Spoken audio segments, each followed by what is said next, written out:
Hello everybody and welcome finally to the full release Skul the Hero Slayer tier list. Now before we dig in, I want to go over a couple of things first to give you guys a better idea of how I am judging the skulls in the list. Now previously I wasn't taking items into account on these skulls and their potential really strong builds, but this time around, because there are so many new items and inscriptions and they just make so much of a difference, I'm going to take them into consideration. Now with that said, I'm still going for consistency mostly, as opposed to that one super rare build, because let's be honest, pretty much any magic damage skull can grab Oberon and do very well, because Oberon does well. Secondly, all of the skulls in the list are being judged based on their legendary forms, their full potential, their maximum power. So, without further delay, let's get started on the list, and first up we have Water Skull going into C tier. What a rising champion, look at him go. Water Skull was previously a D tier in my opinion, not only that, but one of the worst skulls in the game just in general. Now, Water is kind of an oddball because he is a power skull that deals magic damage, which is kind of rare.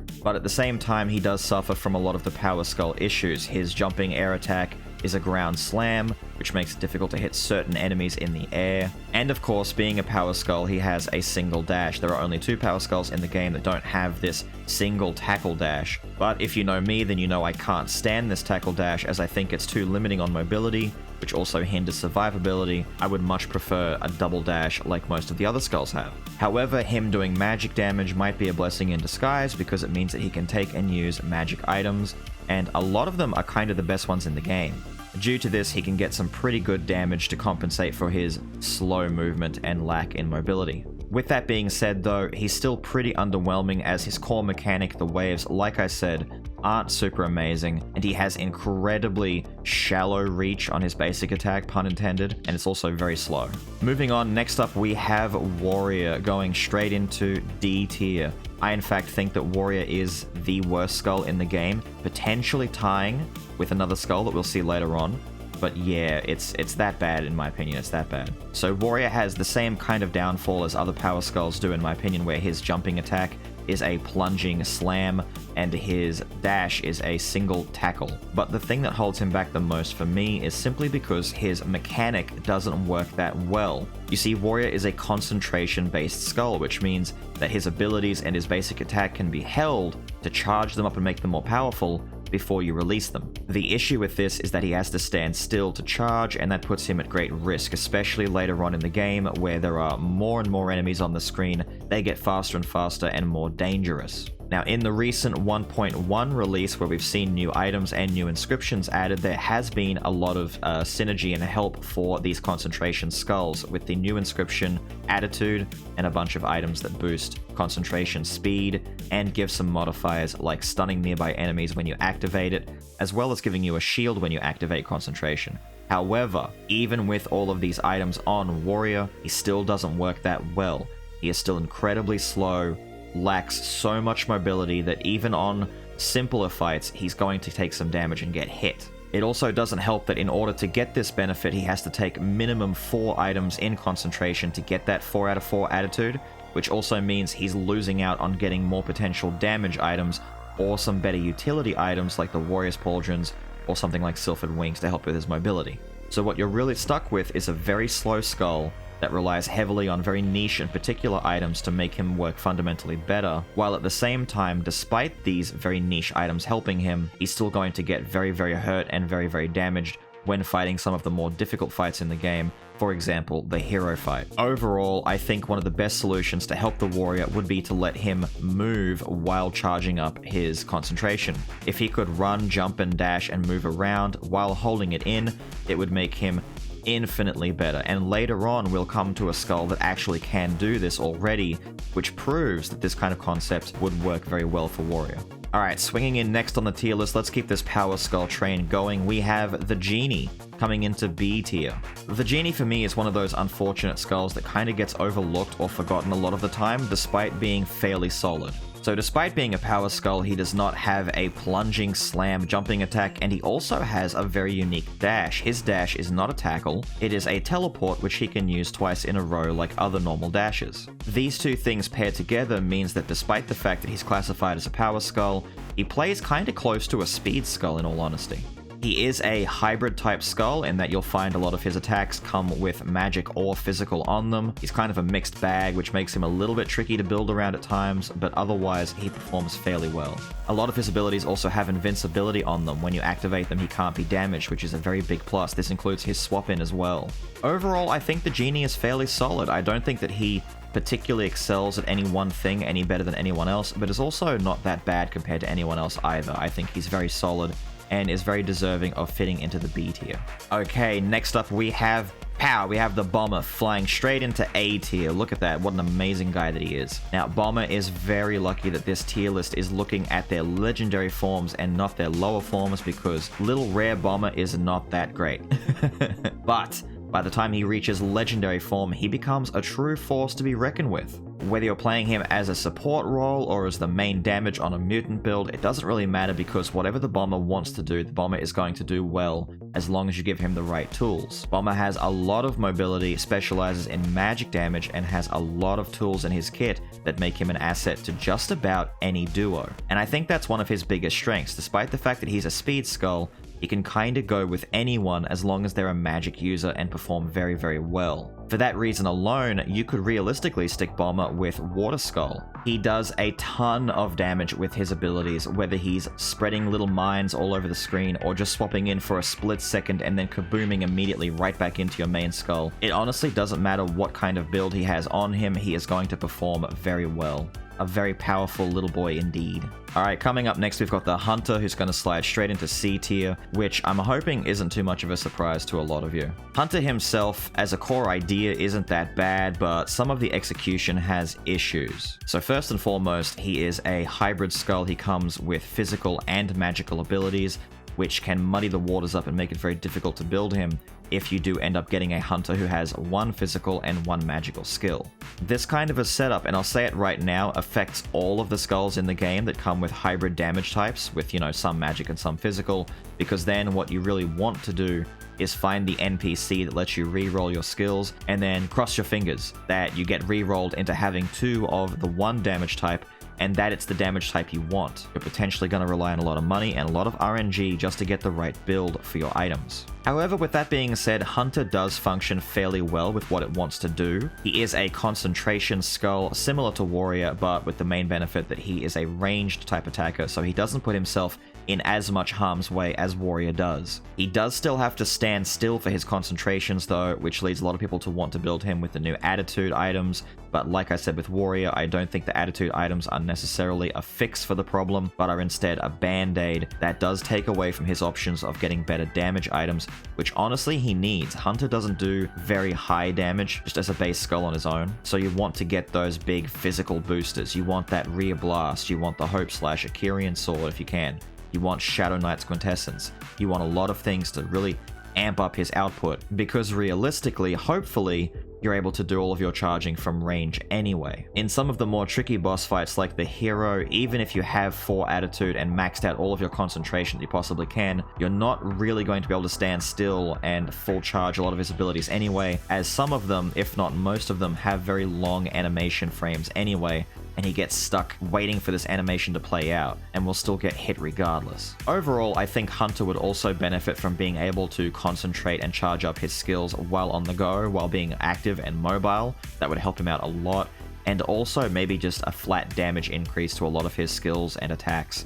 It does feel rather weak when you're using him, even with a lot of those big items to help boost up his damage. You can't help but feel that another skull with the exact same items at Legendary would still do a lot more damage and perform a lot better. A skull that doesn't have that issue though is Clown, who I'm going to slide in and drop into A tier. A rising star. Coming from my previous tier list that I did back in early access, Clown has actually made leaps and bounds in progress. Now, Clown, as a physical skull, still does everything you want him to do. He has fantastic mobility. He does fantastic damage. His attacks are ranged. It just doesn't get any better than that. The main issue that he had back in early access was, despite all of these pros, he did absolutely no damage whatsoever. However, at Legendary and with some of the better items in the game that we have now, he does buckets of damage, absolute buckets of damage, and he just doesn't stop doing it. I can safely say that all of his abilities are very strong. You don't have to aim for certain ones in order to make him work. Pretty much all of them will give you great results no matter what. There's really just not much else to say. Clown is a very strong and very good lad, and I'm happy that he's managed to get so high up on the list. Okay, next up is Minotaur, and I'm gonna drop Minotaur in B tier. Now this might be an incredible surprise to some of you, but maybe not to others, because quite a few people from what I've seen recognize the potential in Minotaur. You see, despite the shortcomings that Power Skulls have, and him included, the plunging drop jump attack and the single tackle dash, Minotaur just does so much damage. And this was true of him back in early access before legendary upgrades existed as well. He's kind of able to just compensate entirely for his shortcomings by doing massive, massive, massive damage. All of his abilities are very viable and very usable. You may prefer some over others, but there's no one skill that stands out as being especially bad. I will say he does struggle a lot on some of the later bosses in the game, as a lot of Power Skulls do. However, he still does perform quite admirably, and I'm happy for him to sit in B tier. Okay, swinging in next, we have our very first S tier skull. It is Ryder. Now, Ryder is a very dumb example of a skull being carried entirely by one ability, and you all know what it is. It's the bike. Because he does have other skills, he does. He's a hybrid skull, which means that he has some magic and he has some physical, but none of that matters. It honestly doesn't matter. Because all you have to do is get Ryder, build a lot of physical on him, maybe throw some crit on there, just make him nice and strong, and then jump on the bike and everything melts. It's only made all the sweeter by the fact that the bike is a 100% guaranteed skill that you will have on the Ryder, so there's no need to worry about re-rolling to get something really powerful. Honestly, he's there for the bike, and I'm sorry to say that that is the main reason why he's an S tier, but it really does just do too much damage to be overlooked. It can devour bosses, it annihilates rooms. Yeah, in S tier we have the bike skull. Next up, joining him in S tier, we have Frost Skull. Now, Frost Skull is actually a fantastic example of a skull that does exactly what it wants to do and does it well. He is a magic damage dealing balanced skull, so already he can benefit from a lot of those really juicy magic items like the ritual stuff, Demonomicon, etc. All of his skills are good. I'm just going to get that out of the way right now. All of his abilities are good. It doesn't matter if it's Hibernate, which was previously a useless skill. It is now a great skill. In fact, Hibernate might be one of his better ones. The Freezing Field ability, the Glacial Spikes, it doesn't matter. They're all amazing. He passively slows and freezes nearby enemies, so he's always at the advantage when it comes to attacking. A lot of the time it feels like you can just walk into a room, hit one or two buttons, and the entire screen is dead. It is honestly just an amazing show of power gained for the Frost Skull. I never thought he would be here. I always thought he'd just be a little utility skull that only dominantly works on regular enemies and the adventurers, because surprise, surprise, even on boss fights he performs incredibly well. You might think, he can't freeze bosses. Why would he be an S tier skull? He doesn't need to. He just does huge damage regardless. He is a skull that overcame his shortcomings. I am so happy that he is doing as well as he is. S tier. And next up we have Werewolf, howling his way into A tier. I think Werewolf is one of those genuine good boys that's just always going to be decent because of the way that he's built. To me, Werewolf is the skull I think of whenever I think of a good speed skull. Leaping all over the screen, literally a mechanic built in based on his movement to give him more power the faster he's moving. He does have some hybrid ability issues where he might have magic or physical on his skills, which means you'll have to try and find an NPC to re-roll if you want to get, you know, 2 physical abilities, which I do recommend going physical on Werewolf. I don't particularly suggest doing Magic Werewolf, but you can do it, it does work, but for me, a lot of the fun and power does come from physical. As I've already said, he does have tremendous mobility, he does synergize incredibly well with speed and crits, so whether or not you want to go for a madness build or just go all in on physical, either way it's going to work out very well for you. Similar to Clown, he just excels and does very well at what he wants to do, and like with Clown, the only reason he's not in S tier is because there's nothing particularly broken about him. He is just a great example of a very strong and solid skull that will do very good for you. Alright, next up is Gargoyle, and I'm sticking him in C tier, alright? I get it. He's not in D tier anymore, Trash Goyle meme is kinda over, but at the same time I'm still not impressed. At Legendary, he does get some nifty tools, but still I'm not a fan of the way that he moves and he plays. Gargoyle is kind of like the hybrid skull. His basic attacks become magic, but a lot of his other skills and abilities deal physical. Oh, but wait, his laser eyes are also magic. He's kind of all over the place and very hard to build around, in my opinion. A lot of the better builds in the game, you tend to focus on one core idea. You're either focusing on a single inscription or a single damage type, like magic versus physical. However, Gargoyle wants you to kind of do everything all at once, making him kind of a jack of all trades and a master of none. You can build him for magic damage and make his basic attack fairly okay, or you can build him for physical damage and make some of those physical skills fairly useful. However, he just becomes too much of a headache at that stage because you're trying to build around his flaws to compensate for him, as opposed to his strengths really shining through and making your build excel. I do think he's very close though, in all honesty. I think that if maybe they made his basic attack do physical damage instead of magic, maybe there's better potential for him. However, as it stands right now, he's just too fiddly, too clunky. There's just too many things holding him back. Next up, we have the Recruit flying into A tier, another solid pick. Now, the Recruit's main gimmick, as a lot of you probably already know, is summoning minions. This is the Summoner Skull in the game, which is kind of weird because you would think that we'd have an actual Summoner Skull, but instead it's the Recruit. So his strategy is simple. Fill the screen with minions to run around and kill all the other guys for you. And he does this very well. Whether you want to play him as a mutant build so that you can swap in and out very quickly because his swap in does summon a bunch of minions on its own, or you play him around cooldown increasing effects so that you can spam his abilities more, or you can build him around lots of physical damage to make his summons hit really hard. Overall, there's a lot of ways to build him and a lot of ways that he can just be really good and stand out on your team. There's very little negative about him, to be honest. Everything he wants to do, he does very well. There's just something special about summoning a whole bunch of little soldiers and archers and big charger dudes to run around the screen and just decimate everything for you.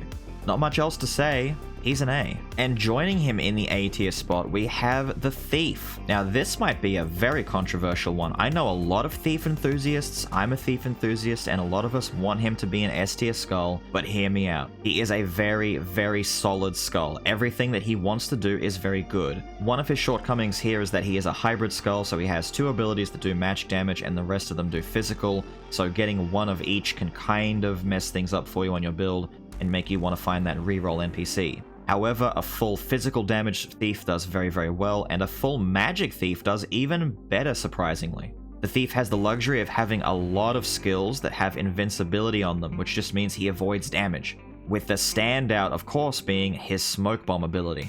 At Legendary, he drops this Smoke Bomb, and as long as he's inside of it, nothing can hurt you. Absolutely nothing, but you can still hurt the enemies. He is an absolute treat to play. He does wonderful amounts of damage if you build him correctly, and has so much utility, it's not even funny. He has abilities that teleport for you. He has the abilities, like I've already said, that have invincibility. He's going to make a lot of money for you. He makes money for you. That's like his main gimmick, which just feeds the engine because then you can get better items for him so that he can do more damage, make you more money, and he's just a very solid skull. And you might be asking, well then if he's so good, why isn't he an S tier?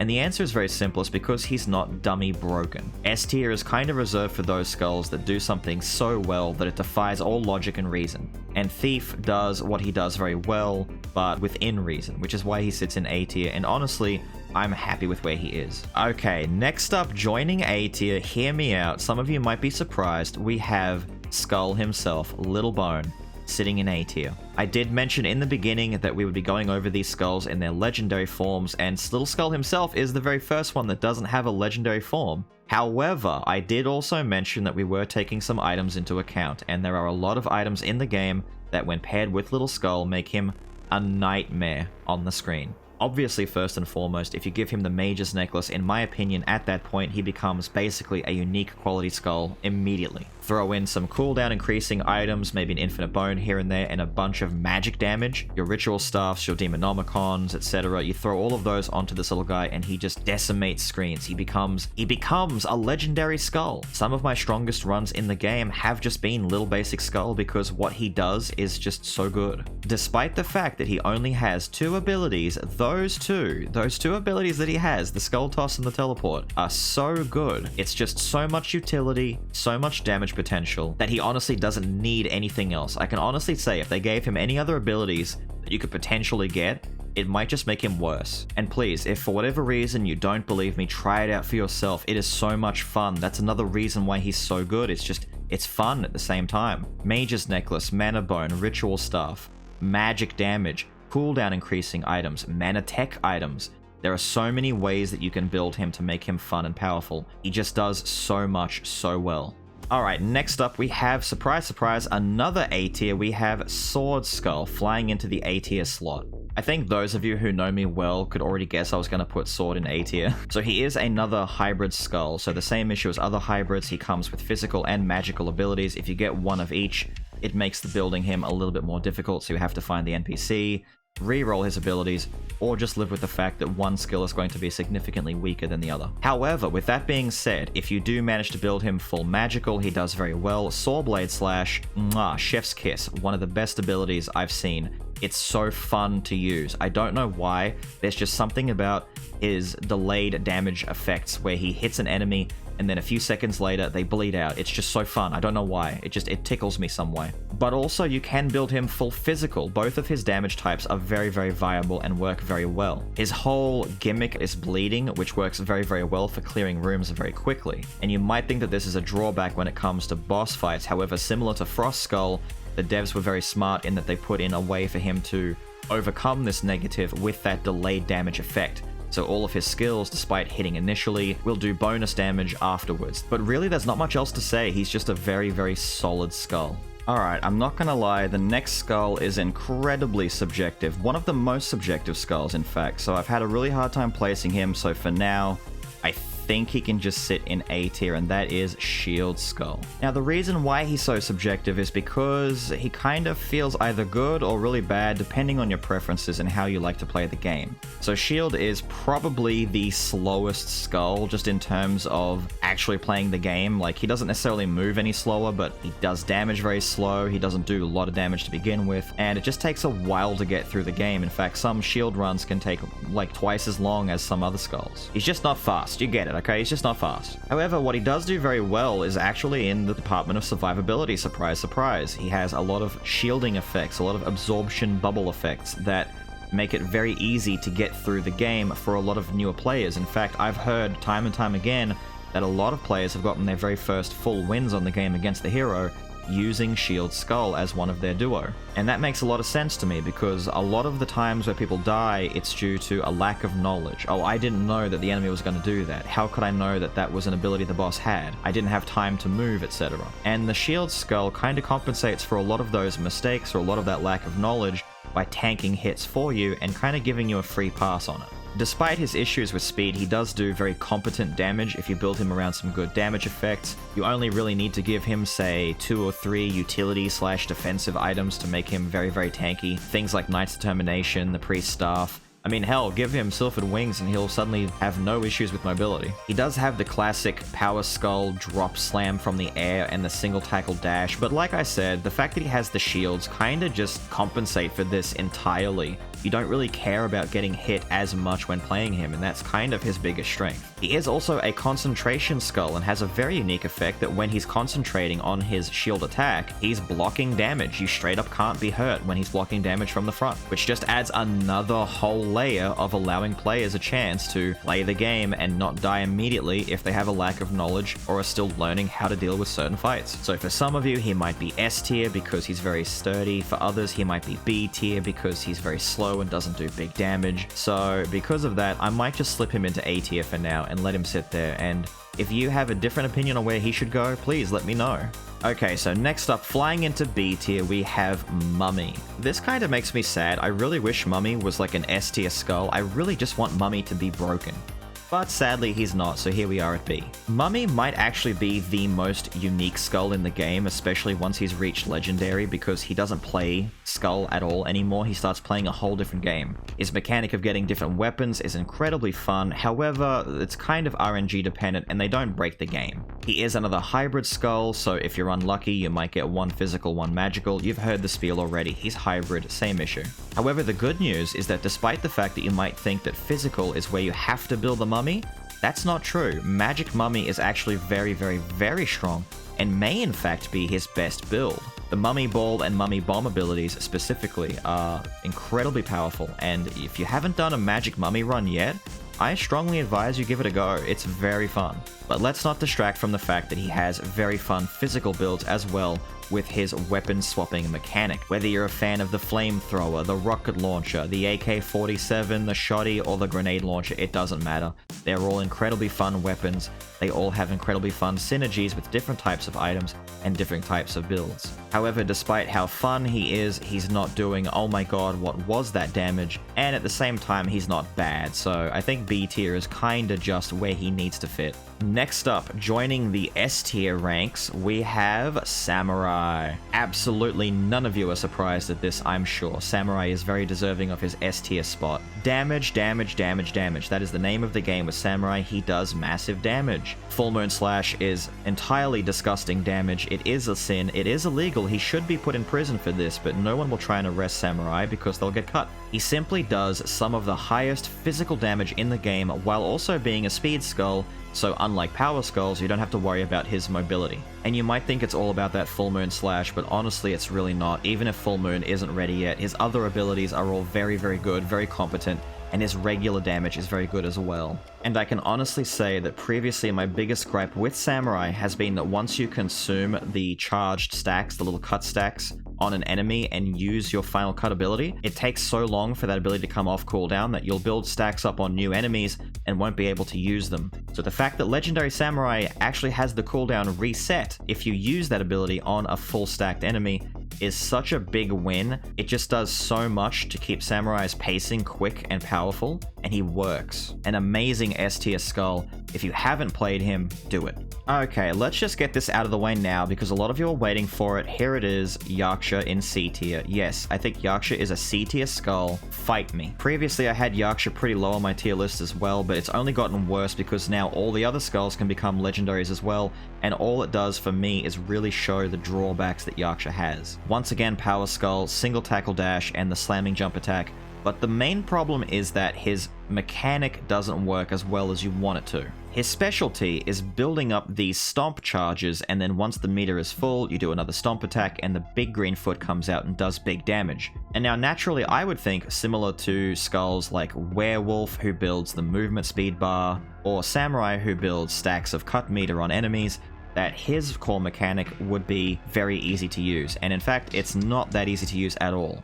You see, his basic attack is a 3-hit combo, and only the first hit of that 3-hit combo actually adds a charge to his meter. This 3-hit combo is rather slow, by the way, which often leads people to not even wanting to use the full hit combo. They just do the first hit and then stop. He does have a triple stomp skill, which is very good. So good, in fact, that if you don't have triple stomp on your Yaksha, I feel as though it is actually a D tier skull. The Goblin Mace is okay, however, it's incredibly slow and you're prone to getting hit while doing it. And he does have a charged up punch attack, which I'm not even sure why he has this. It has no synergy with his stomping mechanic whatsoever, and it's a concentration ability. So if you fully charge it, it'll do more damage and stun enemies. But honestly, why are you charging up a full punch when you should be stomping? Overall, I think Yaksha would benefit from having his basic attack changed a little bit to give more charges, and for the love of God, give his skills more charge building capabilities, because overall, the engine that is Yaksha chugs away so slowly that pretty much every other skull's core mechanic outshines his by leaps and bounds. He just doesn't feel fun to play, and it doesn't help that a lot of his attacks are very shallow as well. You need to be right up very, very close to enemies to really make some damage happen, and that just means you're going to be closer to getting hit. Okay, let's throw something absolutely vile and disgusting up into S tier. We have Alchemist. Yeah, that's right, Alchemist. You know he's going to be here. You always knew he was going to be here. So Legendary Alchemist is actually an issue, okay? He is an issue, because this skull does too much damage. He does too much. He shouldn't be allowed to do this much. So honestly, all of his flasks are really good, but the standout flask obviously is the Fire Flask. If you've had a chance to play Alchemist with some good items and the Fire Flask ability at Legendary, then you already know this ability is incredibly overtuned. It is broken. It actually should be nerfed, I think. Realistically, it should be nerfed. All you have to do is walk into a room, throw the flask, fire spreads everywhere, that fire ticks for so much damage, it's just sinfully unreasonable, and everything dies. Easy as that, everything dies. Add on to the fact that he has a golem that will just periodically come out and do some passive damage for him, as well as the golem ability itself, which he always has, by the way, that does a tremendous amount of on-the-spot damage. Alchemist just does everything you want him to do. Oh, did I mention his basic attack is a magic damage dealing homing projectile orb that he can do while moving and facing any direction, and it will more than likely not hit something on the screen. He's just too good. He is just too good. And I think the perfect way to complement a very, very good Skul is with a very, very bad one. So here we have Ent in D tier. Yay! The tree is in D tier. Woo! Cheer and love him. So I'm kind of torn about which Skul is worse, Warrior or Ent, because honestly they both have the exact same issue in a sense. So besides the fact that he suffers the same power skull issues, being the single dash tackle, his main issue is actually his core mechanic. You see, Ent's skull plants little seeds, and those little seeds grow up into little tree dudes, and those little tree dudes are like summons, right? They're like the recruit summons, except they're not, because they're bad. They do abysmal, appalling levels of damage. They do absolutely nothing. They barely count as a passive effect. They're slow, it's too tedious to get them on the screen, it's just not worth the time at all. Not to mention that as Ent progresses through his upgrades, going from rare to unique, his basic attack turns into a giant fist slam, and then when he hits legendary,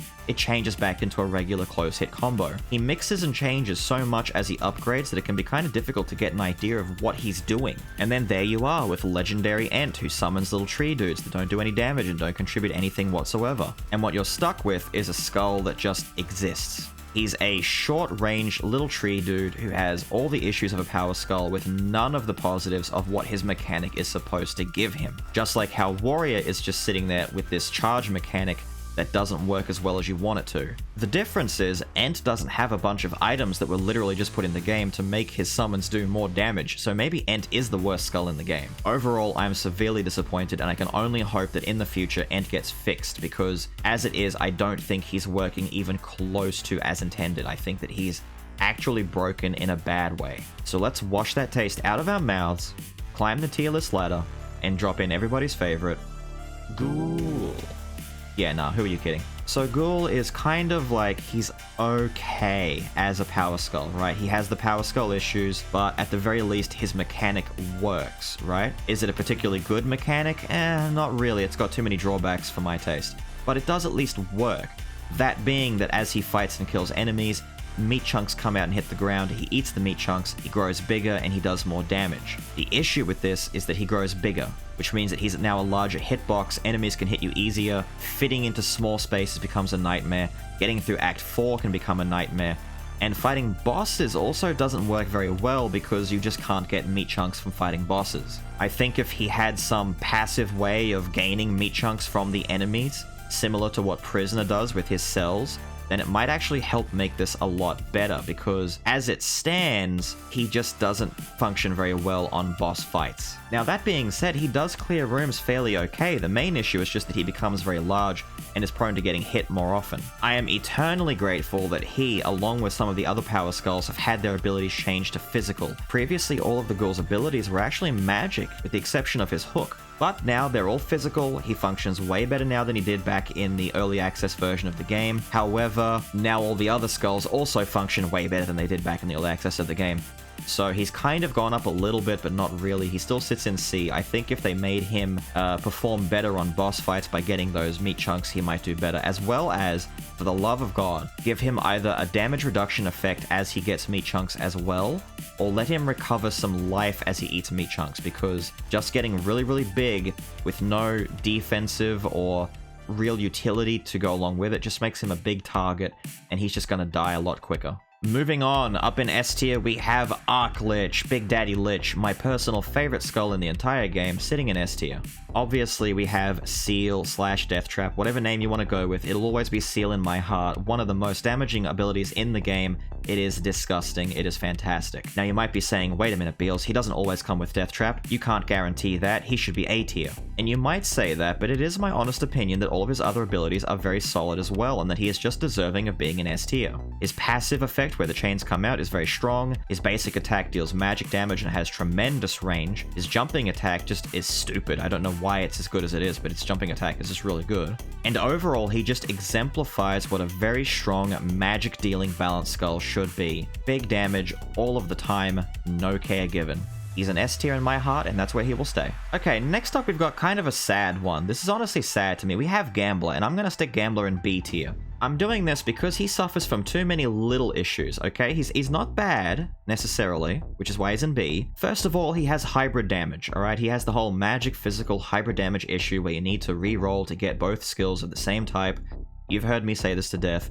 He has that problem. The second problem is that he just doesn't do very big damage whatsoever. Too many of his skills and his basic attack and his mechanics do rely on luck. Surprise, surprise, the Gambler Skull needs luck. However, his baseline damage when you're not lucky is still so low that even when you do get lucky rolls on some of his abilities and you do the big damage, you think to yourself, well wait, that's just normal damage now. Like literally, I've gotten very successful rolls on some skills and it will do big damage, and it's just like, well, that's no different than throwing a fire flask or having Seal come out or doing Freezing Field or having the bike from all these other skulls that do the same thing but way better without the RNG component. Gambler is a legendary skull as a baseline. I'm actually quite surprised that his damage is as low as it is, and it's such a hindrance that yeah, he's sitting in B tier as a result. I don't think the random luck mechanic is a bad mechanic whatsoever. In fact, I think it's a really fun niche that he should keep. However, I think his base damage needs a raise. So raise the bar, help out the boy, he needs it. Okay, another S tier. Are you guys ready for more S tiers? Here's your S tier. We have Predator. If you've had a chance to play Predator even for a little bit, then you can probably guess why he's here. He is disgustingly strong. He just does everything. He is a power skull, but has none of the drawbacks of a power skull. He has a double sliding dash. He has a normal aerial attack. He does massive chunks of damage. He just, oh my god, he does so much damage. It's not fair how much damage he does. All of his skills are good. It doesn't matter which skills you get, they're all good. They're all going to put in work. He can clear a room in a heartbeat. He can eat a boss alive. He's just amazing. There's not much else to say. I don't think I need to justify him any more than this. You know he belongs in S tier. You do. You know you do. In your heart, you do. Okay, swinging into A tier, another A-boy, we have Pike. Now this may or may not be a controversial decision, depending on your preferences, but I do think Pike is worthy of A tier. I am not a big fan of his aerial attack once he's legendary, the arcing dive. I don't think that's any good at all. I think it's better if he just didn't have that. However, that's one small nitpick and doesn't take away too much from the entirety that is the Dash Lord. So honestly, whether you build him around full physical items or you give him those very niche dash items, honestly it doesn't matter. His core gameplay speaks for itself. He functions very well. He plays very well and very clean. Similar to other skulls like Clown and Werewolf and Recruit, he's fun to play and he just does well. There's honestly just no real drawback to him. Okay, coming up next we have Living Armor, and surprise surprise, I think Living Armor is A tier. This is a huge boost over early access where I had him down, I think in C tier, didn't I? C or like low B? It was not great in early access. However, this is the full release, he has a legendary form, and he does what he wants to do, and he does it well. So previously, the main issue with Living Armor was that his meter built so incredibly slowly whenever you were playing him, that the best way to play Living Armor was just to swap constantly, build the meter, and only use him when his meter was full, and then just don't use him until you swap back in again, and just repeat swapping back and forth. Ironically, it was like a mutant build was the best build for him, but it didn't feel good because his swap-in didn't do damage, it was just there to build meter. It felt really clunky and weird. But now I think he's fixed. You're actually able to use his core mechanic very effectively and a lot more often than you could before, and he does a lot of damage. Similar to Water Skull, he is a power skull that does magic. However, unlike Water Skull, he hits exactly the way you want him to. He clears the entire screen. He hits everywhere. Whether you're doing dashing charges across the map, blowing up everything in your wake, or literally just setting the whole screen on fire, Living Armor does fantastic. Whether he's the main skull in your duo or he's just the complementary secondary guy that comes out and sets things on fire before the main event happens, he just does very well. I will say I'm still not a fan of the single dash tackle that he has, or the fact that his basic attack is very shallow and doesn't have much range, but that's a small complaint considering that realistically you want to build him around his skills and abilities and not his basic attack, so I can live with that. I hope you guys are ready for another A tier, because swinging in we have Fighter / Champion, always Fighter in my heart. Maybe another confusing pick for some people who think he's worthy of S tier, but I just don't think he's that disgusting. Does he play very well? Yes. Is he as broken as some of those S tiers upstairs? No, not really, no. Champion is just too honest for his own good, and it's basically a way of saying that as far as a legendary speed skull that functions the way that he does, he plays kind of fair, you know, he plays fair. He performs very well at pretty much everything he wants to do. I will say I'm not a big fan of his Nuclear Punch ability. I think Nuclear Punch could maybe get reworked or changed or just removed. I don't think that it suits the very fast and speedy switch hitter type of guy that he's meant to be portrayed as. I think it's just too slow for him. But otherwise, everything else about him performs very, very well. His basic attack is strong, his other skills are strong, he has the best parry in the game in my opinion. There are quite a few skulls that have parries, but his is the best because it has no cooldown, costs 10 of his resource, and if you land it, you get 40 resource back. You can effectively infinitely spam his parry and get away with taking very little damage if you're skillful at using it. His unique mechanic of slowing down time and speeding up his attack is very, very fun to use and very useful. You can clear an entire room or decimate a boss's health bar while using it. It does come at a cost with a cooldown, but honestly, if it didn't, he'd be too broken for words. A very honest and very worthy skull of A tier. Now, maybe potentially a somewhat controversial decision, I'm taking Dark Paladin and dropping him in S tier. Some people are confused, but let me explain. Dark Paladin is a balanced magic damage dealing skull with a fantastic core mechanic. When his meter reaches full, he gains a shield. He gains a literal barrier that prevents him from taking some damage, not unlike the shield skull himself. When this shield is at full, he does extra magic damage and his basic attack fires a ranged projectile. It just does more damage, it's really cool and fun. Pretty much all of Dark Paladin's abilities are very, very good. There is not one that I can honestly say is bad. He chews his way through rooms of enemies, he doesn't have an issue with clearing large waves whatsoever, and on top of that, he also decimates bosses. And this kind of leads into why I think he belongs in S tier, is that whereas Shield Skull builds absorption barriers, he doesn't do tremendous damage and have great mobility, whereas Paladin does. Paladin will build some damage absorption shields for you, and do really, really big magic damage, which means he synergizes with some of the better items in the game. He's a balanced skull, so he pairs really well with, I don't know if you've noticed, Frost, Alchemist, Lich, pretty much all of the best magic damaging skulls in S tier, they're all balanced. And that's not really a coincidence. Balanced skulls just have it easier in this game. They're built different and they just do really well. So I think because Dark Paladin actually excels at pretty much everything, from room clearing to boss killing to survivability to raw damage, I think he's worthy of S tier. He may not be blowing up entire rooms in one shot the way that Lich and Alchemist can, and he may not be one-shotting bosses the way Samurai can, but everything that Paladin does is so good that putting him less than S tier would be an injustice to me. Okay, we're almost done. Coming up next into A tier, we have Berserker, and a few of you might be surprised at this and think, wait, he should be an S tier.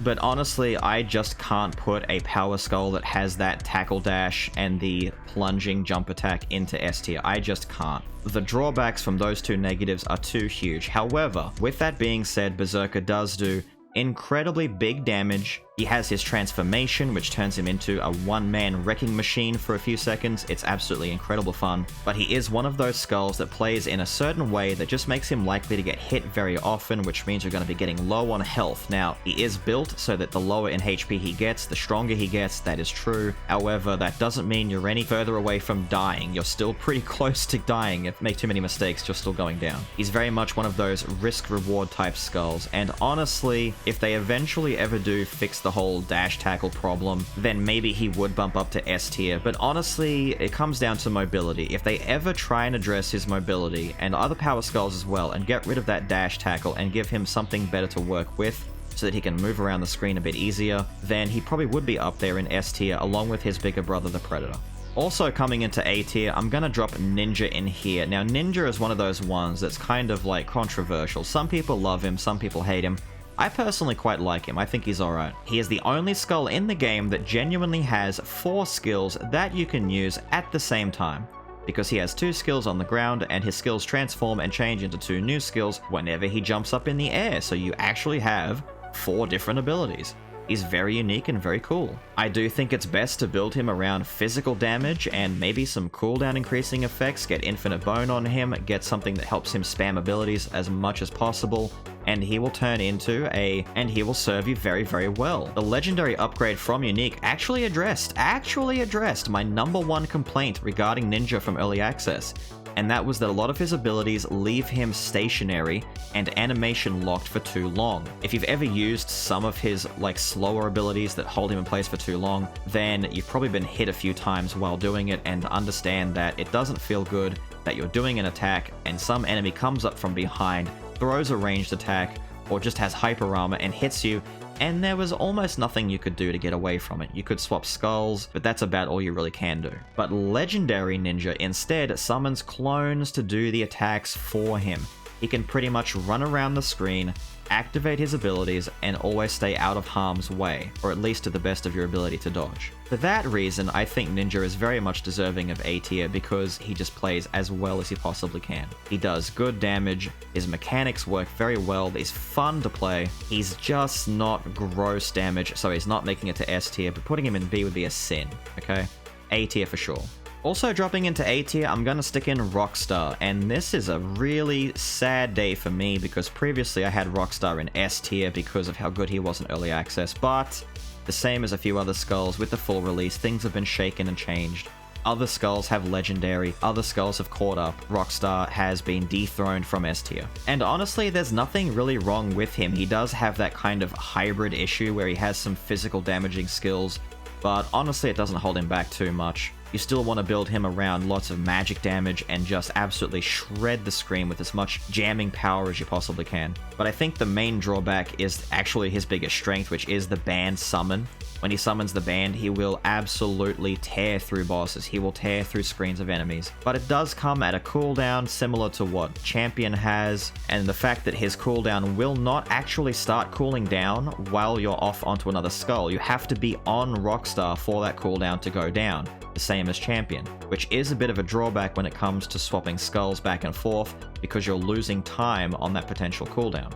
Without the band, he does very well, but just not well enough to make his way back up into S tier. Too many of those S tiers up top are doing too many things without worrying about a really big cooldown. They still perform very, very, very broken without those cooldowns. Also coming into A tier, we have the Warlock / Archmage, whichever you want to call him. He comes into A tier without many flaws at all, to be honest. He does very well at what he wants to do, and he is that prime example to parallel the warrior of a skull who charges and can move at the same time. This is the example I was talking about. So the Warlock's main mechanic, his core component, is that he charges. He literally has a cast bar. He charges up his spells and then can fire improved versions of those. Or you can hold the skill down and charge it up to make it more powerful, with the most powerful being when the meter maxes out. While charging, he can move, he can dash, he can jump, he has all of his mobility options available, on top of the fact that all of his spells are ranged in nature. This is why he far excels above Warrior, because Warrior has to stand still in place, can't move. His charged up abilities, his concentration attacks are all melee, so you need to be close to enemies, or at the very least rely on them to come to you, which can be a complete pain when you're dealing with ranged enemies or boss fights. But Warlock doesn't have those issues. Warlock can move around, he can drop damage and do whatever he wants. The main issue for him is just that his damage, while very good, comes at the cost of charging it up.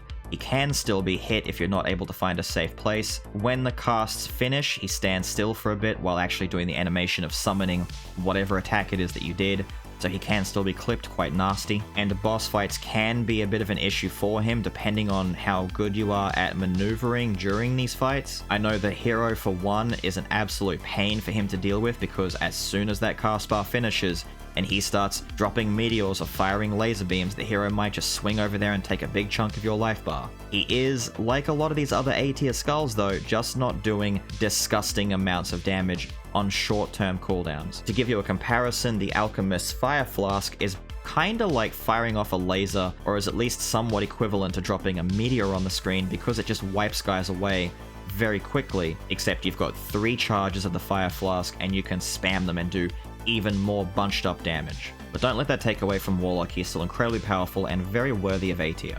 Okay, this one hurts, okay? This one hurts a lot and I hate it, and you're gonna get really mad at me. You're gonna get so mad at me. But we're gonna put Reaper in A tier. Okay, now that you've had time to flag this video for illegal content, let me explain myself. Reaper is undoubtedly the strongest A tier skull in the game. In fact, If there was an A+ tier, I'd stick him in that, but I'm not doing plus and minus tiers.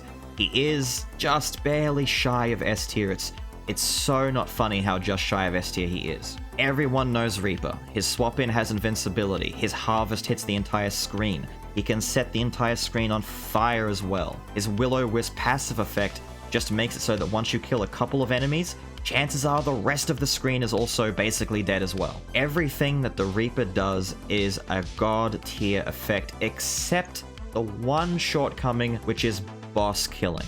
I'm going to make the comparison between Dark Paladin and Reaper for you, and this is also part of why Paladin made it into S and why Reaper hasn't. You see, Reaper's abilities work very well, all of them in fact work very well on hitting multiple targets at once.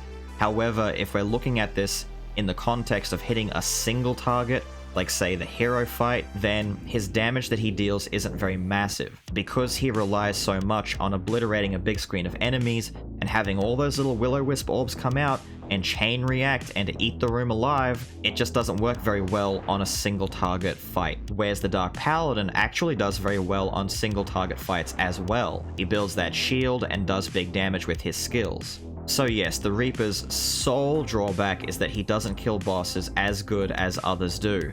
If we look at the S tier section, Rider, Frost, Samurai, Alchemist, Lich, Predator, and Paladin all have the same things in common. They all obliterate rooms and bosses with great ease and have very big damage and very good utility on very short cooldowns, which is why Reaper just barely misses out on S. I hate it just as much as you do, but if I'm being fair and honest, that's where he belongs. And last but certainly not least, this tier list maker that I have doesn't actually have him here. I think it's appalling that they've forgotten to put him in, whereas they have Gambler here but not him, which is weird. We have Prisoner, which I'm sticking in A tier. I'll edit him in. But Prisoner sits in A tier. Prisoner is kind of like one of those jack of all trades and master of some. You can build him around magic with his magic abilities or physical with his physical abilities. He does have that hybrid issue. And he also doesn't have a legendary form. He, like Skul, only sits at his regular state. He is a unique Skul normally. One day we might get legendary Prisoner and he might bump up to S tier, we don't know. But for now, he does very snug and well in the A tier. I still think his Great Sword / Broadsword is one of the best abilities that he has, in addition to his Bomb and his Assault Shield, although his Phaser and Crossbow aren't bad either. One of his bigger drawbacks is that as you play with him and kill things with him, you get cells, which boost up his 3 different buffs. Now those buffs stack up to 10 and they make him very powerful. They reduce the damage he takes, increase the damage he does, and reduces the cooldowns of his abilities. They are very good buffs. The problem is, if you swap to another Skul, he actually loses the buffs completely, which entirely discourages you from actually swapping off of him at all. If you use Prisoner and you want to build around Prisoner, not a joke to say that the best way to play him is just to pick him, use him, and don't swap. Just keep using him. And that kind of goes against the grain of what Skul the Hero Slayer as a game wants you to do. In a weird twist, I think that makes sense because Prisoner is the Dead Cells guest character, and in Dead Cells you play as just the Prisoner, so maybe this is kind of like a fun playstyle homage injected into the game, I'm not sure. But in any case, he's a very solid Skul. He's up there along the lines of Clown and a Werewolf, with the speed skulls that do exactly what you want them to do, provided you get the right abilities on the right build. Very solid Skul, hoping he gets his legendary soon. And there you go, there's the tier list, guys. That is my 1.1.0 tier list for Skul the Hero Slayer. This is my own opinion, my own tier list. If you have small disagreements or large disagreements, by all means let me know. I want to hear about it. Let me know in the comments, tell me. I'm going to link the site that you can use this tier list maker in the description so you can go and make your own tier lists. Come share them in my Discord, tweet them at me, do something. I want to know what you guys think, and I hope I didn't hurt too many feelings. But with all of that said and done, guys, it's been a long time coming, but it's finally done. My first tier list of the full release. I hope you guys enjoyed. I gotta get out of here. I will see you next time. Have a good one.